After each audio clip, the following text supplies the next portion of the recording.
இங்க ஸ்ருதி என்ன பண்றாங்கன்னா, டப்பிங் பேசுறதுக்காக போறாங்க. அங்க வந்துட்டு ஒரு லேடி பிரசவ வலியில துடிக்கிற மாதிரி இருக்கு. அதுக்கு தான் அவங்க டப்பிங் பண்றாங்க. அந்த வலிய வந்துட்டு அவங்க உண்மையிலேயே அனுபவிச்ச மாதிரியே வந்துட்டு ஃபீல் பண்ணி பண்றாங்க. இதனால ரொம்பவே ஃபீல் பண்றாங்க இங்க ஸ்ருதியும்.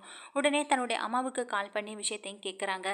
"இல்லம்மா எனக்கு ரொம்ப பயமா இருக்குன்னு" சொல்ல, "அத பத்தியெல்லாம் எதுக்குடி இப்ப யோசிக்கிறேன்னு" சொல்லிட்டு இங்க வந்துட்டு ஃபோனையும் கட் பண்ணிடுறாங்க ஸ்ருதி. அதுக்கு பிறகு வீட்டுக்கு வர ஸ்ருதி ரொம்ப சோகமா இருக்கிறத பார்த்துட்டு மீனாவும் ரோஹிணியும் கேள்வி கேட்குறாங்க. அதுக்கு ஸ்ருதி நடந்த விஷயத்த சொல்ல, இங்க ரோஹிணி தன்னுடைய வாழ்க்கையில தான் பிரெக்னெண்டா இருக்கிறப்போ என்னெல்லாம் நடந்ததோ அதை பத்தின ஒவ்வொரு விஷயங்களையும் உணர்வுபூர்வமா அப்படியே அனுபவிச்ச மாதிரி பேசுறத பார்த்து மீனாவும் சரி ஸ்ருதியும் சரி அப்படியே ரெண்டு பேரும் ஷாக் ஆகி பார்த்துட்டே இருக்காங்க. என்ன இவங்க இப்படி பேசுறாங்கன்ற மாதிரி ரெண்டு பேரும் அதே அதிர்ச்சியில அந்த அதிர்ச்சியிலேருந்து வெளியில வர முடியாம பார்த்துட்டு இருக்க. உடனே ரோஹிணி ஏதேதோ பேசி சமாளிக்கிறாங்க. அது ஒன்றும் இல்லை, நான் ஏதோ யதார்த்தமாக தான் சொல்லிட்டு இருந்தேன். நானும் நிறைய இடங்கள்ல பார்த்துருக்கேன், கேள்விப்பட்டிருக்கேன். இல்லை, என் கூட ஒரு பொண்ணு தங்கியிருந்தப்போ கூட நான் அப்பாவை விட்டு பிரிஞ்சு இங்கே வெளியில் வந்திருந்தப்போ என் கூட ஒரு ப்ரெக்னென்ட் லேடி தங்கியிருந்தாங்க. அவங்க அனுபவிச்ச அந்த வலியும் வேதனையும் தான் உங்ககிட்ட நான் சொல்லிட்டு இருக்கேன்னு சொல்லி அப்படியே கதையை மாற்றி விட்டுறாங்க. இங்கே வந்து ஆனால் இங்கே சந்தேகம் மீனாவுக்கு அதிகமாகுது. ஏற்கனவே இங்கே வந்துட்டு ஒவ்வொரு இடத்துலையும் குழந்தை பற்றி பேசும்போது அவங்க மனசு மாறுறதையும் முகம் மாறுறதையும் கவனிச்சிட்டு இருந்த மீனா இன்னைக்கு அவங்க சொன்னது அவங்க ஃப்ரெண்டுக்கு நடந்ததை சொன்ன மாதிரி தெரியல, அவங்களுக்கே நடந்தது சொன்ன மாதிரி தான் இருக்குன்னு இங்கே நேராகவே ஸ்ருதிகிட்ட சொல்லிடுறாங்க. ரோஹிணி கிளம்பி போன பிறகு எனக்கும் அப்படித்தான் மீனா தோணுது. இவங்கள பார்க்கும்போது ஏற்கனவே எங்கள் பாட்டி சொன்ன மாதிரி அந்த ஒரு எண்ணம் தான் எனக்கும் வருதுன்னு சொல்ல, என்ன சொல்கிறீங்கன்னு சொல்லி கேட்குறாங்க. ஆமாம், ஏற்கனவே பாட்டி ஊரில் ஒரு தடவை எல்லாரும் முன்னாடியே வச்சு சொன்னாங்க, உங்களுக்கு ஞாபகம் இல்லைன்னு சொல்லி கேட்க, இல்லை மீனா அப்போ நீங்கள் அங்கே இல்லை, கரும்பு எடுக்கிறதுக்காக வெளியில் போயிட்டீங்க, அப்போ தான் பாட்டி சொன்னாங்க எங்கள் ரோஹிணியை பார்க்கும்போது ஏற்கனவே குழந்தை பிறந்தவ மாதிரி இருக்குது அப்படின்னு சொன்னாங்க. அப்போல்லாம் கூட நான் எனக்கு யோசிக்க தோணலை. இப்போ இவங்க சொல்கிறத வச்சு பார்க்கும்போதும் பாட்டி சொன்னதை வச்சு பார்க்கும்போதும் எனக்கே ஏதோ சந்தேகமாக தான் இருக்குன்னு இங்கே வந்து ஸ்ருதியும் சொல்கிறாங்க. அதை விடுங்க ஸ்ருதி, நம்ம அத்தையையும் மாமாவையும் எப்படி பேச வைக்கலாம் அப்படின்றத பற்றி யோசிப்போம். இவங்க சொல்கிறதெல்லாம் அந்த அளவுக்கு உண்மையாக இருக்காது. அது அது எப்படி ஏமாற்றி கல்யாணம் பண்ணியிருக்க முடியும், அதெல்லாம் நம்மளுடைய யோசனையாக இருக்கும். இவங்க அதை அனுபவித்து சொல்கிறதுனால நமக்கு அந்த மாதிரி ஒரு எண்ணம் கூட வரலான்னு சொல்லி அப்படியே மாற்றி விட்டுறாங்க. இங்கே ஸ்ருதியை ரொம்ப யோசிக்க விட்டோம்னா அதுவே பிரச்சனை ஆகிடுமே நினச்சி தான் மீனா அப்படியே சொல்கிறாங்க. ஆனால் ஸ்ருதிக்கு வந்துட்டு இங்கே தான் பண்ண டப்பிங் பற்றின எண்ணங்கள் மட்டுமே ஓடிக்கிட்டு இருக்கு. நைட்டு ரவி வராங்க. ரவி கிட்ட இதை பற்றி பேசுகிறாங்க இங்கே ஸ்ருதியும். நான் இன்னைக்கு இந்த மாதிரி டப்பிங் பண்ணினேன்டா ரவி, ஆனால் அதில் அந்த பொண்ணு அவ்வளோ வலி அனுபவித்து அந்த குழந்தைய பெற்றுக்கிட்டா. அதெல்லாம் நம்ம பண்ணி தான் ஆகணுமா என்ன? நம்ம எதுக்கு வாடகை தாய் மூலமாக ஒரு குழந்தைய பெற்றுக்க கூடாது அப்படின்னு சொல்லி கேட்க, இதை ரவிக்கு பயங்கரமான ஒரு அதிர்ச்சியாக இருக்குது. என்ன ஸ்ருதி பேசுகிற அப்படின்னு சொல்லி கேட்குறாங்க. ஆமாம், என்னால் அதை பற்றியெல்லாம் யோசிச்சு கூட பார்க்க முடியலை. எவ்வளோ வலி, எவ்வளோ வேதனை, இதையெல்லாம் தாங்கி தான் குழந்தை பெற்றுக்கணுமான்னு சொல்லி கேட்குறாங்க. எல்லா பெண்களும் அப்படி தானே குழந்தை பெற்றுக்கிறாங்க அப்படின்னு சொல்ல, எல்லாரும் பெற்றுக்கிட்டா நானும் பெற்றுக்கணுமா என்ன? எனக்கு இப்போ குழந்தை பெற்றுக்கிற ஆசையே இல்லாமல் போயிடுச்சு அப்படின்னு சொல்கிறாங்க. இதை கேட்ட ரவிக்கு அப்படியே முகமெல்லாம் ஒரு மாதிரி வாட, இங்கே பாரு ரவி, அதுக்காக நான் குழந்தையே வேண்டான்லாம் சொல்லலை. இப்போதைக்கு என் மனசு இருக்கிற நிலைமைக்கு வேண்டான்னு தோணுது. எப்போவாது பெற்றுக்கலான்னு தோணுச்சுன்னா அதை பற்றி யோசிக்கலாம், சரியா அப்படின்ற மாதிரி உடனே சமாதானமாக பேசுகிறாங்க. இதை கேட்ட ரவியும், என்ன இவ அன்னைக்கு முதல்ல குழந்தையே வேண்டான்னு சொன்னான், அதுக்கு பிறகு குழந்தை பெற்றுக்கணும்னு சொன்னான், இப்போது பயமாக இருக்குது வேண்டவே வேண்டான்னு சொல்கிறான். இவ மாறி மாறி பேசுகிறதான் எனக்கு பயமாக இருக்குன்னு நினச்சி இங்கே ரவியும் இருந்துகிட்டு இருக்காங்க. உடனே அடுத்த நாள் காலையில் எங்கள் ஸ்டூடியோவுக்கு கிளம்புற ஸ்ருதி என்ன பண்ணுறாங்கன்னா, நம்ம எதுக்கு ஒரு டாக்டரை போயிட்டு கன்சல்ட் பண்ணக்கூடாது, இதனால் என்னென்ன பிரச்சனைகள் வரும், நம்ம உடம்பு இதை ஏற்றுக்குமா தாங்குமான்னு நம்மளையே நம்ம ஏன் செக்அப் பண்ணிக்க கூடாதுன்னு நினைக்கிறாங்க. இப்படி அவங்களுக்குள்ள பயம் அதிகமாக போயிடுது அந்த டப்பிங் பண்ணதுலேருந்து. இதனால் இதை பற்றி ரவிகிட்ட விட சொல்லாமல் நேராக ஹாஸ்பிட்டலுக்கு போகிறாங்க. ஹாஸ்பிட்டலுக்கு போயிட்டு அவங்களுக்கு தெரிஞ்ச ஒரு லேடி டாக்டர் மூலமாக தன்னுடைய மேலே வந்துட்டு தன்னுடைய உடம்பை செக்அப் பண்ணிக்கிறாங்க. அப்போ அவங்க சொல்கிறாங்க, நீங்கள் எதுக்குமே கவலைப்பட வேண்டியதில்லை, உங்கள் உடம்பு எல்லாத்துக்கும் தயாராக தான் இருக்குது, உங்களால் நிச்சயமாக குழந்தை பெற்றுக்க முடியும், உங்களுக்கு இதனால் எந்த ஆபத்தும் வராது, அது பிரசவ நேரத்தில் சில வழிகள் வரத்தான் செய்யும், ஆனால் உங்களுக்கு நார்மல் டெலிவரியா சிசேரியானான்றதை நீங்களே முடிவு பண்ணிக்க வேண்டியதான்னு சொல்கிறாங்க. இதை கேட்ட ஸ்ருதியும், அப்போது என்னுடைய உடம்புக்கோ இல்லை எனக்கோ வந்து எந்த பிரச்சனையும் வராது அப்படின்ற மாதிரி சொல்ல, கண்டிப்பாக இல்லை மேடம், நீங்கள் ஹெல்த்தியாக தான் இருக்கீங்க அப்படின்னு சொல்லி சர்டிஃபிகேட் கொடுக்குறாங்க. இதனால் ஓரளவு மனசு நிம்மதி அடைகிறாங்க ஸ்ருதியும். அப்போ தான் அதே ஹாஸ்பிட்டலுக்கு இங்கே ரோஹிணி வராங்க. ரோஹிணி என்ன திடீர்னு இந்த ஹாஸ்பிட்டலுக்கு வராங்களே நினச்சி ரொம்ப அதிர்ச்சியில் இருந்துகிட்ருக்காங்க ஸ்ருதி. எதுக்காக வராங்க, ஏன் வராங்கன்னு தெரியாமல் அப்படியே மறைஞ்சு நிற்கிறாங்க ஸ்ருதியும். அப்போ தான் எங்கள் ரோஹிணியும் உள்ளே போகிறாங்க. ரோஹிணிக்கு என்னாச்சு, எதுக்காக இவங்களும் இதே டாக்டரை பார்க்க வந்திருக்காங்க, என்ன ஏதுன்னு தெரியலேன்னு நினச்சிட்டு இருக்காங்க. அப்போ தான் இங்கே வந்துட்டு ஸ்ருதி என்ன பண்ணுறாங்கன்னா, வேறு வழி இல்லாமல் சரி நம்ம இங்கேயே வெயிட் பண்ணுவோம் அப்படின்னு நினச்சிட்டு வெயிட் பண்ணிட்டு இருக்காங்க. அப்போ உள்ளே வந்து ஒரு நர்ஸ் போகிறாங்க. நர்ஸ் போகிறவங்க கிட்ட, நர்ஸ் அது யாருன்றதை பற்றி உங்களுக்கு தெரியுமான்னு சொல்ல, இவங்க அடிக்கடி இங்கே வருவாங்களா அப்படின்னு கேட்குறாங்க. இல்லை மேடம், இவங்கள நான் அதிகம் பார்த்ததில்ல அப்படின்னு சொல்கிறாங்க. அப்படியா அப்படின்னு சொல்லிட்டு பேசிகிட்டு இருக்க போதே எங்கள் ஸ்ருதி ஒரு வேலையும் பார்த்து விட்டுறாங்க. அது நர்ஸுக்கும் தெரியல. நர்ஸ் வந்துட்டு உள்ளே போகிறாங்க. உள்ளே போயிட்டு அங்கே அங்கே டாக்டர் கேட்ட அந்த ஃபைல்லேருந்து அவங்க கேட்ட சில பொருட்களையும் அங்கே கொடுத்துட்டு வராங்க. அதை டேபிள்லேயே வச்சுட்டு வந்துடுறாங்க. அப்போ தான் எங்கள் ரோஹிணி கிட்டே கேட்குறாங்க. அப்போ தான் எங்கள் டாக்டர் கிட்ட சொல்கிறாங்க, இல்லை டாக்டர், எனக்கு ஏற்கனவே ஒரு குழந்தை இருக்குது, 5 வயசில் ஒரு மகன் இருக்கான். இப்போது நான் அடுத்ததாக குழந்தை பார்த்துக்கணும்னு நினைக்கிறேன். அதுக்காக என்னோட உடம்பு வந்துட்டு அதுக்கு நான் தகுதியாக இருக்கேனா இல்லையான்னு செக் பண்ணுறதுக்காக தான் வந்தேன்னு சொல்லி கேட்குறாங்க. ஓ, எத்தனை வருஷம் ஆகுதுமா கல்யாணம் ஆகி அப்படின்னு சொல்லி கேட்குறாங்க. 1 வருஷம் ஆகுதுன்னு சொல்கிறாங்க. என்னம்மா, கல்யாணம் ஆகி 1 வருஷம் ஆகுதுங்கிற, ஆனால் குழந்தை 5 வயசில் இருக்குதுன்னு சொல்கிற அப்படின்னு எங்கள் டாக்டர் சந்தேகமாக கேட்க, உடனே ரோகிணி சொல்கிறாங்க, இல்லை டாக்டர், எனக்கு கல்யாணம் ஆகிட்டு 6 வருஷம் ஆகுது, 5 வயசில் ஒரு மகன் இருக்கான், இப்போ அடுத்ததாக ஒரு குழந்தை பெற்றுக்கணும்னு நினைக்கிறேன்னு உடனே மாற்றி பேசுகிறாங்க. டாக்டருக்கு ஒரு சந்தேகம் வருது, இந்த பொண்ணு பேசுகிறதுல ஏதோ ஒரு வில்லங்க இருக்குன்னு தோணுதேன்னு நினச்சிட்டு இருக்காங்க. ஆனாலும் அதை வெளிக்காட்டிக்காம, சரி சிஸ்டர், முதல்ல இவங்களுக்கு போயிட்டு எல்லா செக்கப்பையும் எடுத்துகிட்டு வாங்க, ஸ்கேன்லேருந்து எல்லா ரிப்போர்ட்டும் எனக்கு வரணும் அப்படின்னு சொல்லி எல்லா டெஸ்ட் ரிப்போர்ட்டுக்கும் வந்துட்டு எழுதி கொடுக்குறாங்க. அதுக்கு பிறகு எங்கள் ரோஹிணியும் வெளியில் வர, இங்கே உள்ளே போகிற ஸ்ருதி சொல்கிறாங்க, சாரி டாக்டர், என்னோட ஃபோனை நான் இங்கே மறந்து வச்சுட்டு வந்துட்டேன்னு சொல்லிட்டு இங்கே ஸ்ருதி என்ன பண்ணுறாங்கன்னா அந்த ஃபோனை எடுக்கிறாங்க. அதில் வீடியோவாகவே ரெக்கார்ட் ஆகிருக்கு. ஆனால் அந்த டாக்டருக்கு கூட அது தெரியலை. சைடில் இப்படி ஒரு பக்கமாக இருந்ததுனால அதை கூட அவங்க கவனிக்கலை. எங்கள் டாக்டர் கிட்டே பேசிகிட்டு இருந்த அத்தனையுமே வீடியோவாக எடுத்திருக்காங்க. இதை வெளியில் வந்து கவனிக்கிறாங்க.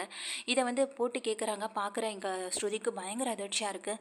அப்போது அவங்க உண்மையிலே ஃபீல் பண்ணி சொன்னது அவங்கள தான். அப்போது அவங்களுக்கு ஏற்கனவே ஒரு குழந்தை இருக்குது, எப்படி நடந்திருக்கும் அப்படின்றது தெரியலையே. இந்த விஷயம் ஆண்டிக்கு தெரிஞ்சிருக்குமா, தெரிஞ்சுதான் எங்கள் ரோஹிணியை மருமகளாக கூட்டிகிட்டு வந்திருப்பாங்களா, என்ன இதுன்னு எதுவுமே புரியலைன்னு நினச்சி எங்கள் ஸ்ருதி பயங்கர அதிர்ச்சியில் இருந்துட்டு இருக்காங்க.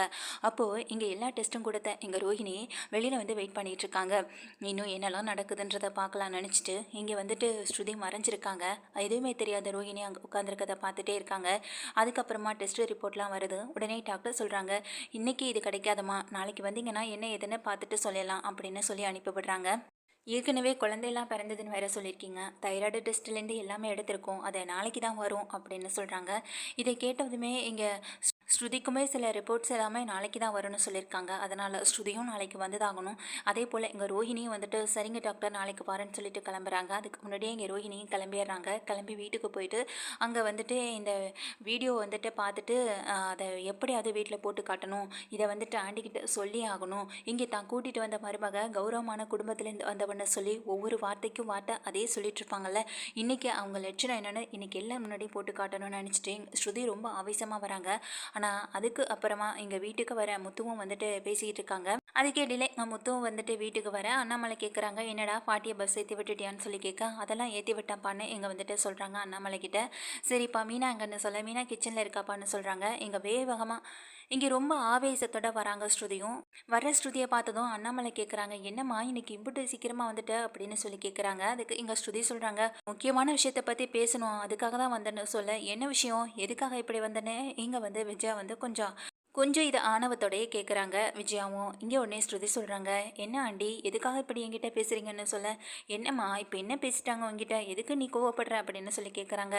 உங்களோட கோபத்தெல்லாம் என்கிட்ட எதுக்காக காட்டுறீங்க, உங்களுடைய கோபமெல்லாம் இப்போ வீட்டுக்கு வருவாங்கள்ல ரோஹிணி, அதுவும் நீங்கள் கூட்டிகிட்டு வந்தான்னு சொன்னீங்கல்ல மருமக, அவங்க கிட்ட காட்டுங்கன்னு சொல்ல, என்ன பழகுறல், ஏதோ பொடி வச்சு பேசுகிற மாதிரி இருக்குது, எதுவும் விஷயம் இல்லை இருக்கா அப்படின்னு கேட்குறாங்க. ஒரு விஷயம் இல்லை, ஒரு பெரிய விஷயமே என் கையில் சிக்கியிருக்குன்னு சொல்ல, இதை கேட்ட முத்துவும் அதிர்ச்சியில் அப்படியே பார்த்துக்கிட்டு இருக்க. ரவி கேட்குறாங்க, என்ன எதுக்காக இப்போ அதை பற்றி பேசிக்கிட்டு இருக்க, எதை பற்றி பேசுகிறேன்னு எனக்கு எதுவுமே புரியலை, நைட்டு பேசினியே என்கிட்ட அந்த விஷயம் அதுவா அப்படின்னு சொல்லி கேட்குறாங்க.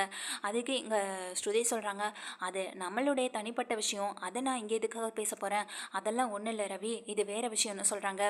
மீனா, இது உங்களுக்கும் தெரியும்னு சொல்ல, என்ன மீனா அப்படின்னு இங்கே முத்து கேட்குறாங்க.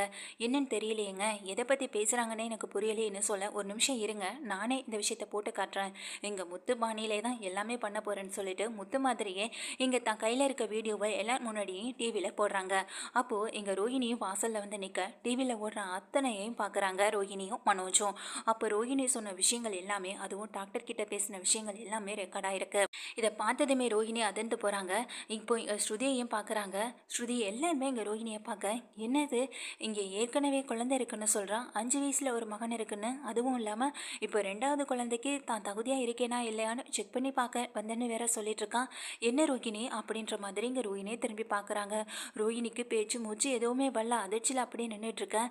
எனக்கு அப்போவே தெரியும் இது பெரிய ஃப்ராடுன்னு தெரியும், மலேசியா இல்லைன்னு தெரியும், ஆனால் ஒரு குழந்தைக்கு அம்மான்றதே இப்போ இந்த பழகுரல் சொல்லி தானே தெரியுது அப்படின்னு இங்கே முத்து சொல்ல, இங்கே மீனாவும் சொல்கிறாங்க, ஏங்க அதுக்காக தான் ஒரு குழந்தை எப்படி பிறக்குன்றத நீங்கள் விலாவரியாக இங்கே 2 பேர்கிட்டையும் பேசிகிட்டு இருந்தீங்களா?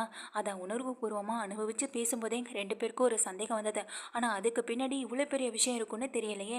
5 வயசில் ஒரு பையன் இருக்காதா சொல்கிறீங்க? அப்போ உங்களுக்கு ஏற்கனவே கல்யாணம் ஆயிடுச்சா ரோகிணி அப்படின்னு கேட்குறாங்க. எங்கள் மீனாவும் எதுவுமே தெரியாமல் நின்றுட்டுருக்காங்க எங்கள் ரோகிணி.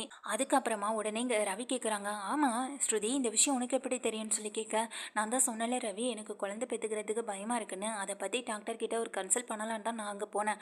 அவங்க எனக்கு எந்த பிரச்சனையும் இல்லை, நல்லா தான் இருக்க உடம்பு, இருந்தாலும் சில டெஸ்ட் ரிப்போர்ட்லாம் எழுதி விட்டுருக்காங்க, நாளைக்கு வந்து வாங்கிக்க சொன்னாங்க. அதுக்கு இடையில இங்கே பாருங்களேன், இங்கே ரோஹிணி வரதை பார்த்து தான் நான் எப்படி ஒரு விஷயத்த பண்ணினேன்.